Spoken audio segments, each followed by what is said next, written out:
Hey everyone, this is Michael again, and welcome to the Monday Night Raw review. Yes, I did say review.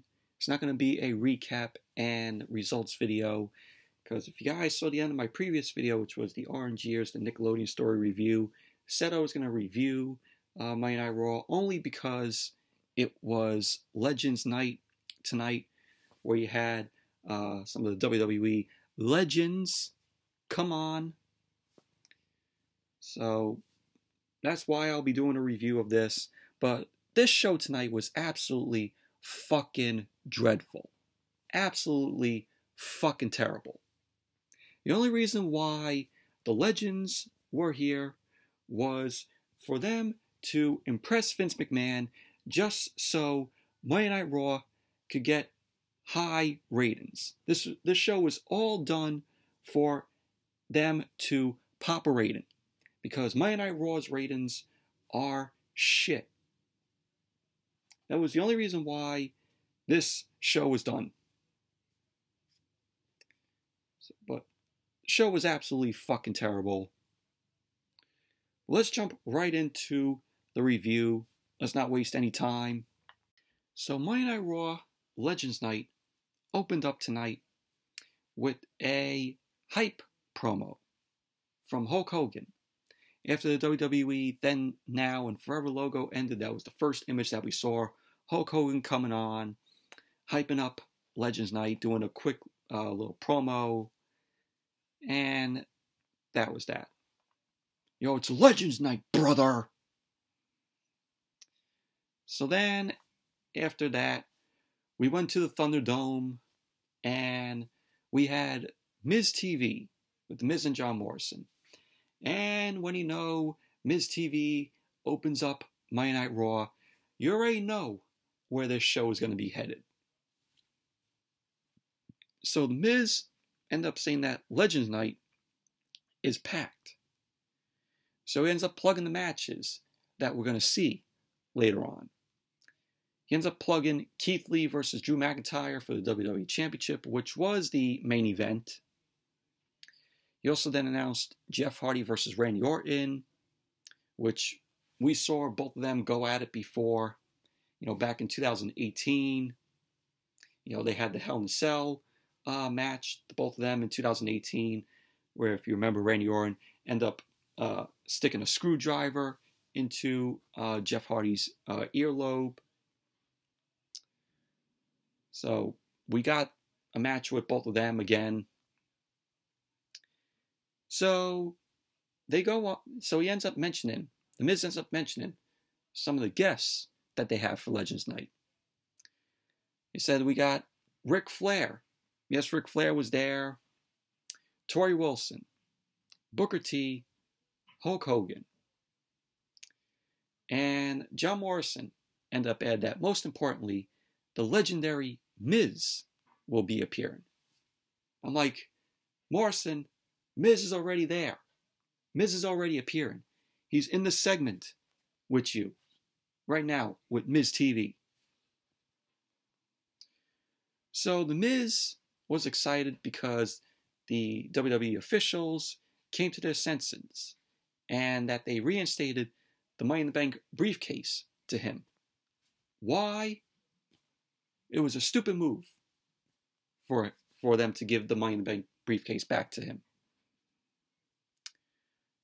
So both the Miz and Morrison end up agreeing that 2021 will be the year for Miz and Morrison, for the both of them. So the Miz end up introducing their first guests, and that their guesses was the New Day, Kofi Kingston, and Xavier Woods. So the Miz and Morrison end up thanking Kofi and Xavier for coming. Kofi and Xavier then thanked the Miz and Morrison for coming to their new talk show called New Day Talks. So the Miz and Morrison weren't impressed by that. So Kofi ended up saying that Xavier Woods is the band leader in this talk show. And Kofi ended up saying, oh yeah, this will be like a cookout. And they end up saying since Miz and Morrison weren't invited, they will go over what this show will be about. And you know what? Let me play this audio clip from this segment here. Because this was absolutely fucking terrible. Cringe. Let me play it here. Listen to this shit. So let's get right down to it. I mean, this is going to be something kind of like a cookout, you know? And of course, you two are not invited. But since you want to crash our cookout, we might as well tell you what our show is all about. This show's going to have it all. We know you're thirsty, so we brought that good tea. Correct. What else? Kof, I know you're vegan, but you know we got beef. Correct. And this is actually the first show ever in the history of ever with working smell-o-vision, and I'm telling you right now, y'all, it is working.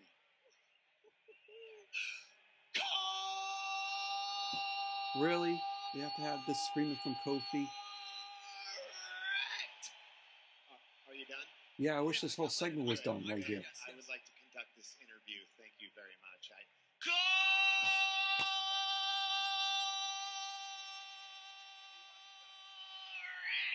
God, this is so cringe here. For Xavier before he bombs on G4. Oh, there you go. Throwing the G4 reference there.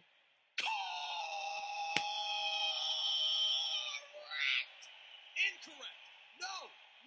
And you better listen to him and respect his authority, because what I forgot to tell you was that Xavier Woods is also our bailiff. Every good talk show has a bailiff. Where's your bailiff, by the way? Bailiff? Every talk show has a bailiff. That's it. This. That's it. Enough of that. So they went on.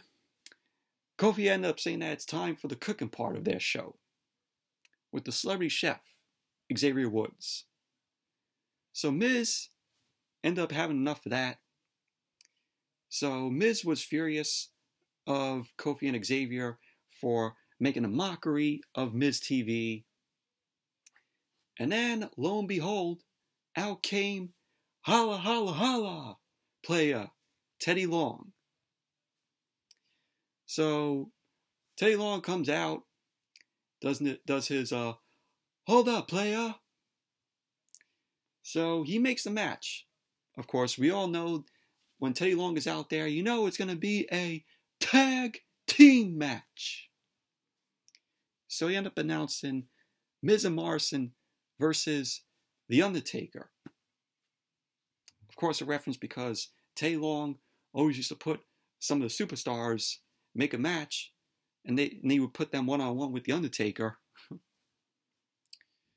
So then Adam Pearce comes out, whispers something to Teddy Long. Long ended up correcting his announcement, ended up saying that it will be Miz and Morrison versus the New Day instead. A tag team match, of course. So Teddy Long dances around, does his... And then we had the New Day and Miz and Morrison argue in the ring. And that was how the segment ended. But this was god-awful. Absolutely terrible. The whole cringe there with the, New Day, Kofi going, correct, as what you have just heard. God-awful. So then we had the match, the New Day versus the Miz and Morrison. Match was just meh, in my opinion. We had Xavier Woods start off the match with John Morrison. Xavier ended up taking it into the corner, delivered a chop to Morrison. Kofi tagged in, started throwing punches on Morrison. Kofi and Xavier ended up doing a double team on Morrison. So at the end of the match, the New Day ended up winning. Xavier Woods ended up hitting the Shining Wizard to Morrison. And that was that. The New Day ended up winning. And then we saw post-match, the Miz and Morrison were just sitting up against the barricade. And they looked disappointed. So overall, just very meh match.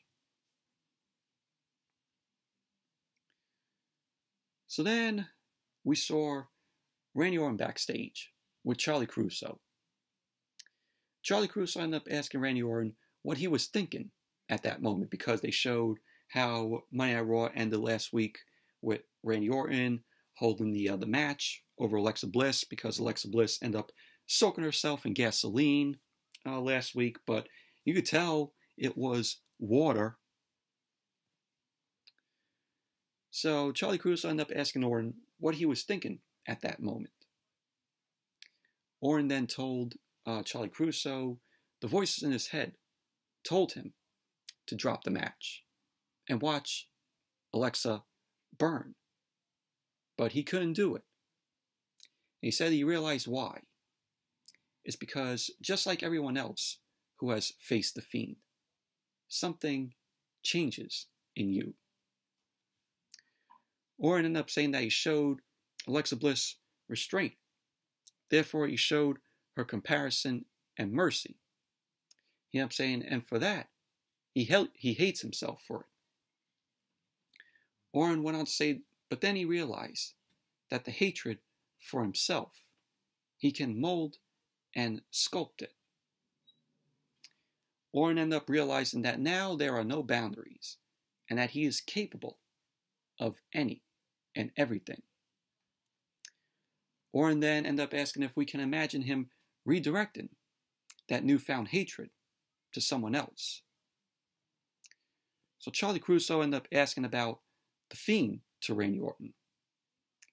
Orton then ended up telling Charlie Caruso that he doesn't want to talk about the Fiend, and that he's going to go on a walk and find some of his old friends, some legends, and he's going to remind those old friends and some who are legends why he is the legend killer.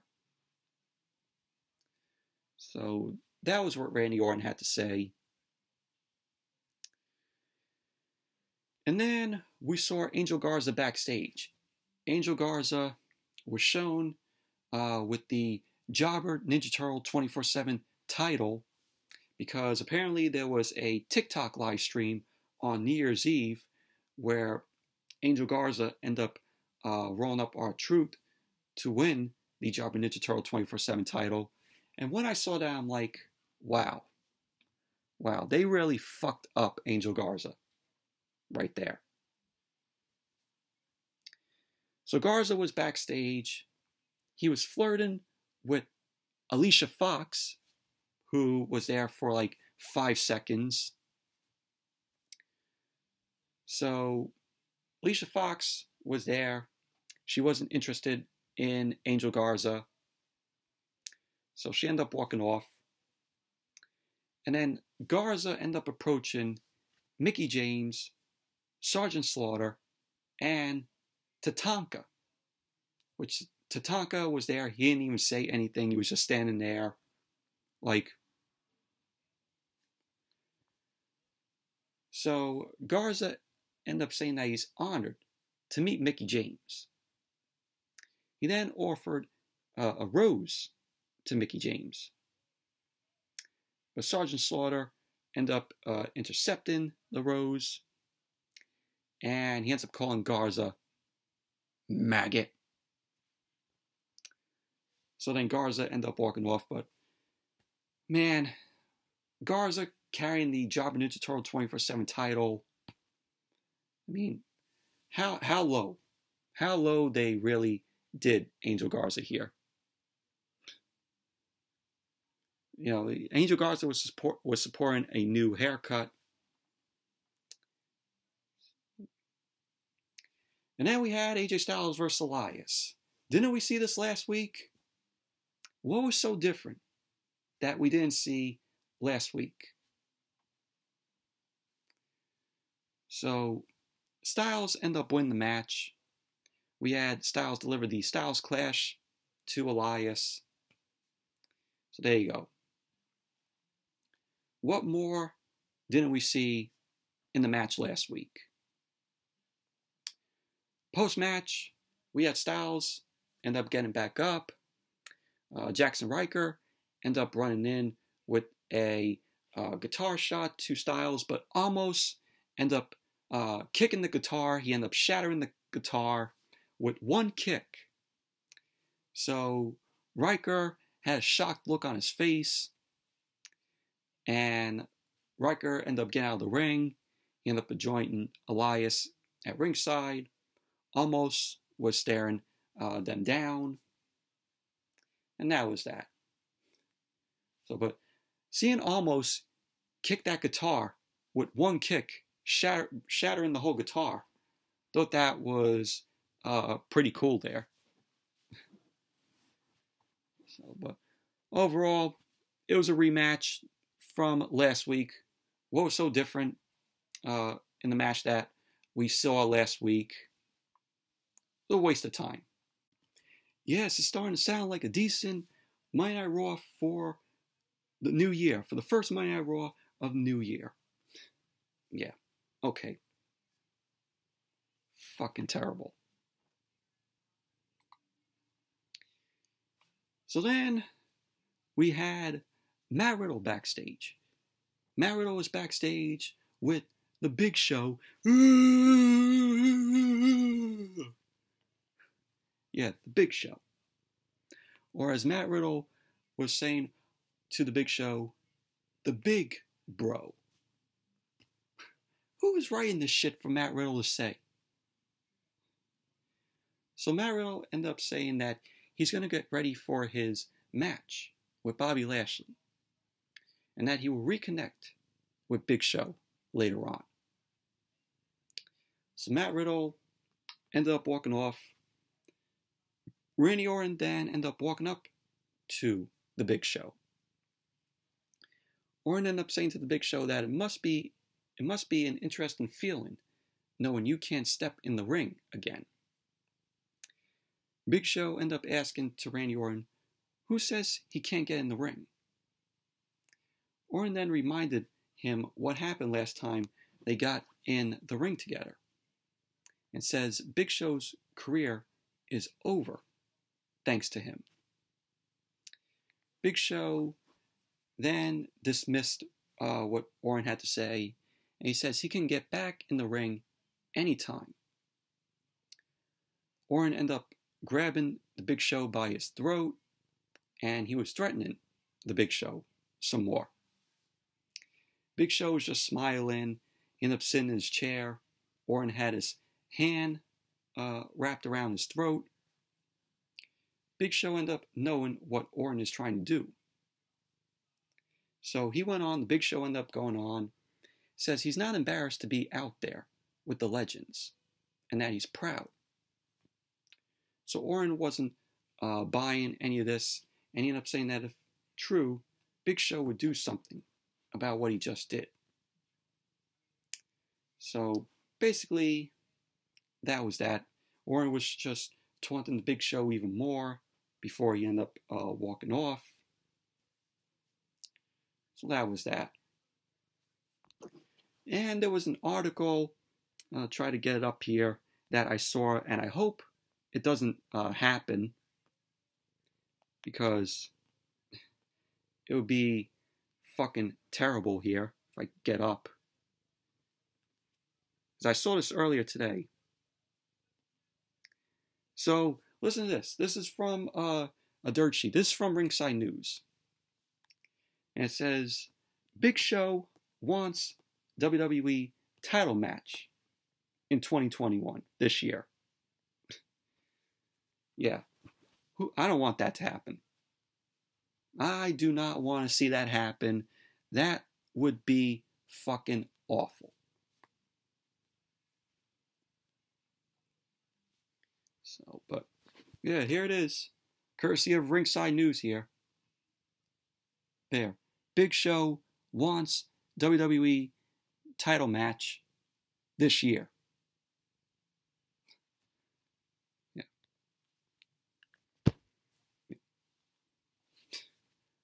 Don't want that to happen. And then we went to Charlotte Flair and Asuka versus Peyton, Royce, and Lacey Evans, a rematch. We saw this 2 weeks ago on Monday Night Raw. Only Charlotte and Asuka end up winning that match. But here we had Charlotte end up coming out with her father, Ric Flair.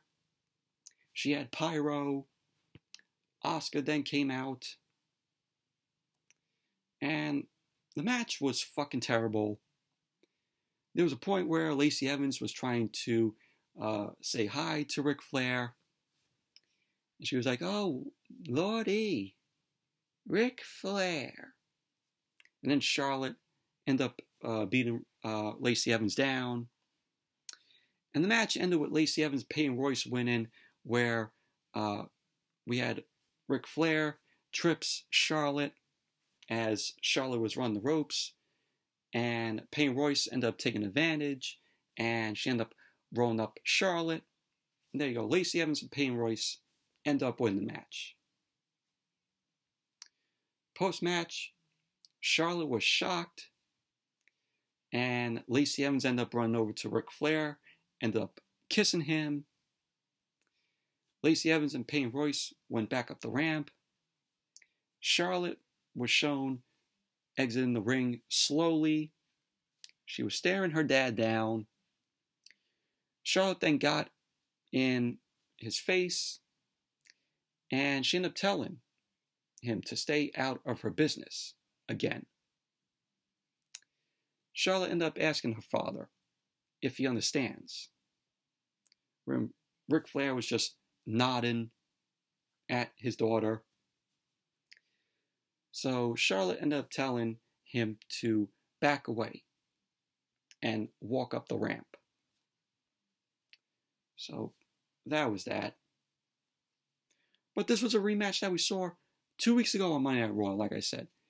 Charlotte and Asuka won it 2 weeks ago, but the only thing that was different was Lacey Evans and Peyton Royce win the match, thanks to Ric Flair tripping his daughter.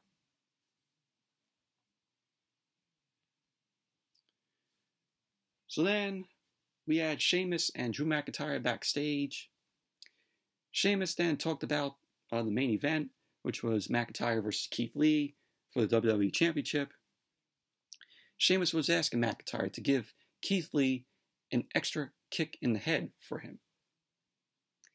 McIntyre ended up telling Sheamus that he will do whatever it takes to defend the title. So Sheamus wished McIntyre good luck. And then we had Hulk Hogan and Jimmy Hart walk up to McIntyre and Sheamus. Hogan ended up saying that he is fans of both McIntyre and Sheamus, and that he's glad he ran into the champ, so he can wish him all the good luck. Hogan ended up saying that it looks like McIntyre has been saying his prayers and eating his vitamins, and that he's proud of the way McIntyre has been carrying the championship through these trying times. So Hogan ended up saying that McIntyre reminds him of himself. So McIntyre ended up thanking Hogan and says this is all surreal. So he ends up joking around with Hogan, and he ended up asking Hogan if Sheamus reminds him of Jimmy Hart. So Sheamus, wasn't in the mood for jokes. He wished McIntyre good luck and said that he will see McIntyre and Hogan for drinks later. So Jimmy Hart was telling Sheamus to lighten up, and he follows Sheamus. He was yelling in the megaphone. He was saying, "Line up, line up, line up," because he was following Sheamus, Jimmy Hart. So McIntyre and Hogan then delivered the "What you gonna do, brother?" for Keith Lee. So that was that. Then we had Bobby Lashley versus Matt Riddle. The match was okay, in my opinion. We had Bobby Lashley coming out there along with MVP. And as Lashley was handing the United States Championship over to MVP, Matt Riddle ended up attacking Bobby Lashley from behind, starting to load in on Lashley. The referee ended up pulling Matt Riddle off of Lashley. Lashley was shown recovering. So the referee ends up ringing the bell. The match ends up starting. Lashley ends up swinging at Matt Riddle, but he missed. Riddle was looking to get the upper hand on Lashley. He ended up taking control. Lashley ended up manhandling Matt Riddle, and he dumped Matt Riddle on his neck. Lashley then took Matt Riddle into the corner and went to work on Matt Riddle. MVP was cheering him on. At the end of the match, you had Bobby Lashley end up locking in the Hurt Lock, and the referee had to deck out of the way, and Matt Riddle was shown tapping, but the referee didn't see it. So Riddle ended up taking the advantage of the distraction. Matt Riddle then rolled Bobby Lashley up for the pin. And there you go. Matt Riddle ended up winning the match. Post-match, we had MVP and Bobby Lashley. They were arguing with the referee. And they were arguing because Matt Riddle ended up tapping out to the Hurt Lock. But the referee didn't even see it because he had to get out of the way and duck. So Lashley was just pissed off. He was furious about what went down. But that was that. But overall, the match itself, it was okay. Then we saw Ricochet backstage with Mark Henry. Mark Henry was using a scooter for his knee. Ricochet was thanking Mark Henry for everything that he's done. So, it looked like Mark Henry had a surgery maybe, and that's why he was using the scooter for his knee. So Randy Orton ended up walking up. He ended up taunting Mark Henry, and Randy Orton ended up announcing that he is entering into the Royal Rumble match. So there you go. We had Daniel Bryan announce it, and now Randy Orton. So Mark Henry was going to leave. Orton ended up grabbing Mark Henry and stopped him. Orton ended up saying that maybe they should go somewhere and reminisce, catch up on old times, when Mark Henry was representing the Hall of Pain, and he hit Randy Orton with the world's strongest slam over and over and over. Orton ended up saying that he owes Mark Henry a lot of receipts, but he was thinking of giving Mark Henry a pass because it's Legends Night.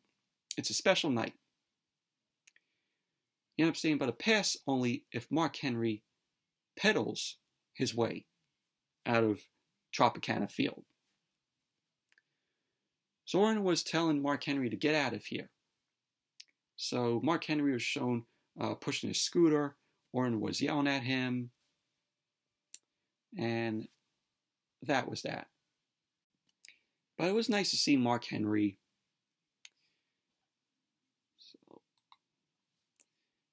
And then we saw Charlie Caruso backstage with MVP and Bobby Lashley. MVP ended up saying that Bobby Lashley was robbed of a victory. And it's nothing but a travesty. And MVP and Lashley ended up going on and stated that Matt Riddle quit. Bobby Lashley ended up saying that next time he gets his hands on Matt Riddle, he won't beat him or hurt him. And that he's going to hurt Matt Riddle's punk ass. So that was that. So then we had Mandy Rose versus Shayna Baszler. So we saw what happened last week with Shayna Baszler when she defeated Dana Brooke. And then we saw Shayna Baszler end up attacking Mandy Rose at ringside. So she was throwing Mandy Rose into the barricade. Dana Brooke ended up running down to check on Mandy Rose. Dana Brooke was yelling at Shayna Baszler and that, she wants a piece of Shayna Baszler. So the match was made official. So Dana Brooke ended up replacing Mandy Rose. So it's the same thing that we saw last week with Shayna Baszler and Dana Brooke. What was so different? I said, another rematch. So Dana Brooke ended up winning the match because Dana Brooke ended up avoiding the Kara Fatal clutch from Shayna Baszler. She turned that into a pin. And there you go. Dana Brooke ended up winning the match. Post-match, Baszler immediately locked in the Kara Fatal clutch. Mandy Rose came in. She ended up dropping Shayna Baszler with a knee.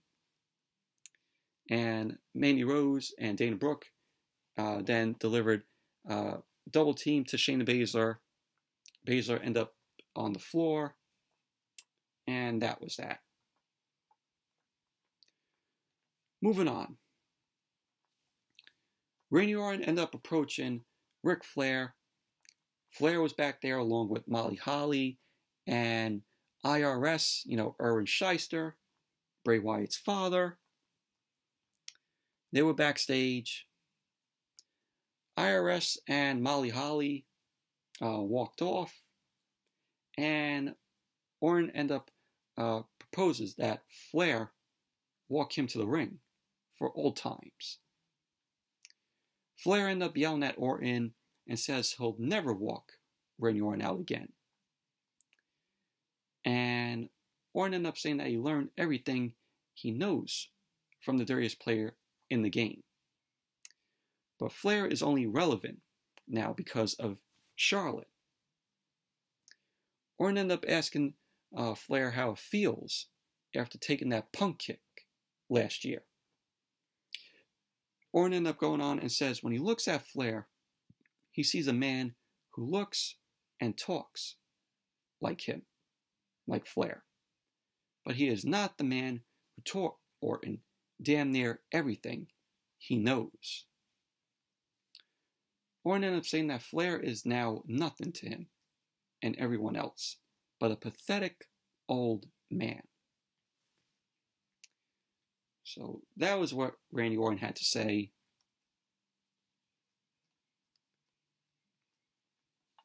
So then we saw Keith Lee backstage. He was warming up. Matt Riddle ended up approaching him. Matt Riddle wished Keith Lee good luck. He ended up saying that Keith Lee doesn't need the good luck because he's a stallion. And it's time for him to be the new champion for the new year. So Keith Lee ended up thanking Matt Riddle and says he will see him later.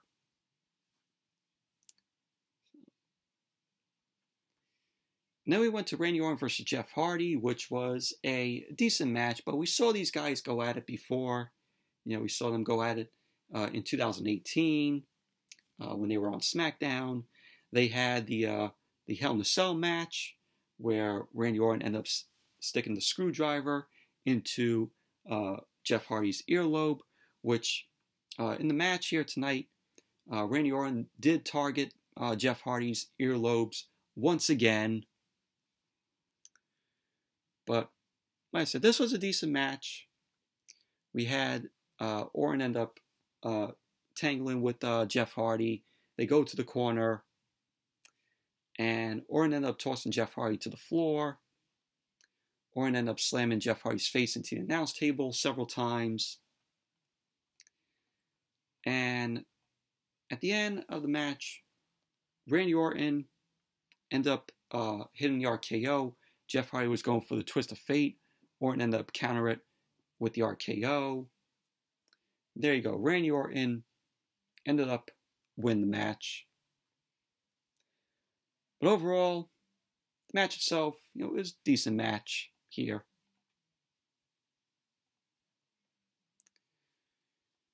And then we had Lucha House Party. They were backstage, and they ended up approaching Melina. Melina, she, of course, former women's champion. She was with Eminem.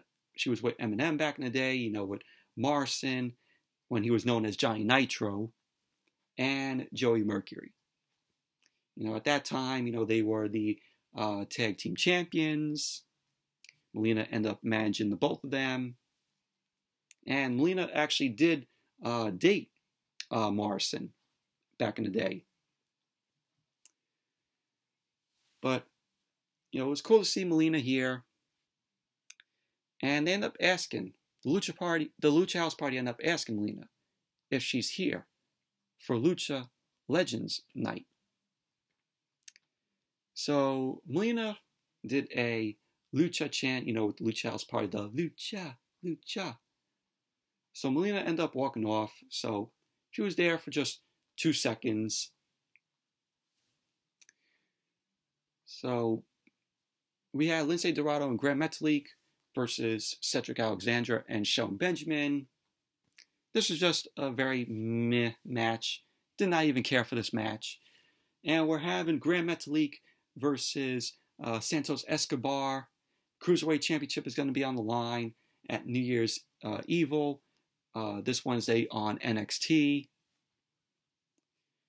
So it's WWE sending one of their main roster talents down to NXT so they could get a little main rosterish on NXT. So MVP was on commentary here. We had Shelton Benjamin end up striking with a knee, end up being down Gran Metalik. Shelton Benjamin then dropped Gran Metalik with a shoulder. Shelton Benjamin kept control of the match, but he ended up running into a boot by Metalik. Metalik then ended up sending Shelton Benjamin flying, with the scissors. Metalik ended up flying off the second rope. Shelton Benjamin ended up catching Gran Metalik, hit a huge power bomb. Cedric came in, started working on Metalik, and Metalik was fighting off the attempt for Cedric to deliver the lumbar check. Cedric then ran into a big boot from Gran Metalik. Lince Dorado came in, ended up hitting a flying hurricanrana to Cedric Alexander. At the end of the match, we had the Lucha House Party winning, where Lince Dorado ended up rolling Shelton Benjamin up for the win. So there you go, Lucha House Party ended up winning the match. Post-match, Shelton Benjamin was furious, and MVP ended up getting it from the announce table. He was furious also. He calls Shelton Benjamin and Cedric Alexander over. MVP was yelling at the both of them about how they should be embarrassed right now. And MVP ended up saying that he is embarrassed. So he ended up telling them to figure out what's wrong between them and fix it. So Cedric ended up walking out of there. Shelton Benjamin ended up going to charge at Cedric Alexander. MVP ended up holding him back and ends up telling him that he needs more from him. So that was that. Not a good night for the Hurt Business. So we had Angel Garza backstage, and he ended up approaching Nikki Cross and Tori Wilson. He ended up offering Tori Wilson a rose. And she ended up telling Angel Garza that she's in the middle of a conversation with Nikki. Tori Wilson then tells Angel Garza that she invited Cardi B, Kylie Jenner, and Ariana Grande to watch the show. She ended up saying that they are living their best lives right down the hall, and that Cardi will love to have the rose. So Garza ended up telling Tori Wilson if they're really here. Tori ended up pointing him down the hall into a room. So Garza then walked away. Garza went into the room, and it was all dark. Red lights then came on, and the boogeyman was there. I'm the boogeyman, and I'm coming to get you. So he ended up scaring Garza off. Garza went running down the hall. R-Truth then ended up coming, rolled up Garza to win the Jobber Ninja Turtle 24/7 title. So Truth was celebrating, and he went off with Tori and Nikki Cross. And then Ron Simmons walked up to Angel Garza. He ended up looking down at Garza. So Ron Simmons, of course, did his famous trademark catchphrase, "Damn!" And that was that.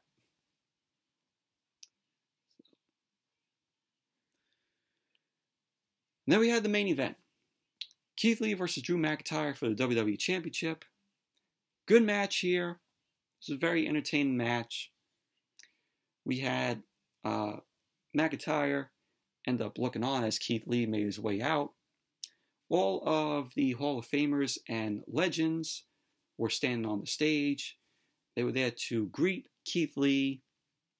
They were just sitting on the stage watching the match. And as the match started, both McIntyre and Keith Lee ended up locking up. They went to the corner and to the ropes. So they end up locking up again. Keith Lee took it to the corner. He was overpowering McIntyre. And there was a point in the match where Keith Lee ended up pouncing McIntyre over the barricade. And there was another point, an awesome point, where Keith Lee and McIntyre were on the top rope. Keith Lee did a Spanish fly off the top, which was amazing. You know, this is what he used to do in NXT. That for some reason now he's doing. When all this time that he's been on the main roster, you know, he hasn't done the Spanish fly off the top. You know, he's not leaping over the ropes like he did in NXT.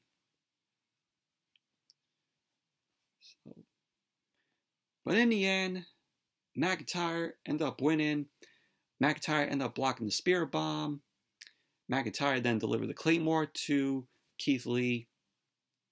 And there you go. McIntyre ended up winning, retaining the WWE Championship. Post-match, we had McIntyre standing tall in the ring. McIntyre took the mic. He was showing respect to Keith Lee. And then he gets interrupted by Goldberg. Yeah, Goldberg comes out. So Goldberg ends up yelling McIntyre's name, says he was in the back, and that he was thinking that there couldn't be a better representation of the WWE Championship. He ends up saying that McIntyre has it all. He's got size, speed, and athleticism. But the one thing you don't got is respect. So all of a sudden Goldberg is a heel. So Goldberg steps closer to McIntyre and ends up saying that he heard what he was saying earlier. But that wasn't what he was thinking. Goldberg ended up saying that McIntyre thinks the legends are just a bunch of tired old men and women who he's better than when they were in their primes, and not one of them posed a threat to him. Goldberg then wants to say that that's where McIntyre is wrong, and that's where he steps in. Goldberg ended up saying that it's about respect. He ended up telling McIntyre not to think that he's coming out here and demanding anything or posing a threat to him. So Goldberg ended up saying that he came out here to challenge McIntyre for the WWE Championship at the Royal Rumble. Why? I ask you, why? So McIntyre ended up saying that he didn't say or think that about the legends, and Goldberg is just trying to get into his head. So McIntyre ended up saying that this would be like fighting his own dad, mate. McIntyre then dropped the mic.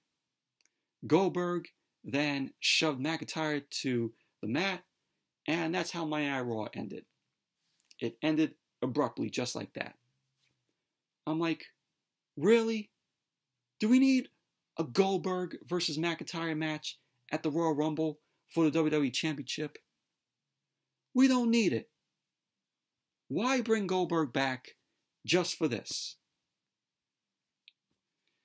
Man, I swear, if they make Goldberg win the WWE Championship at the Royal Rumble, this will be the worst creative decision that WWE has made for this year.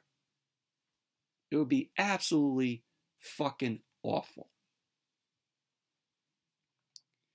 So that was Legends Night for Monday Night Raw.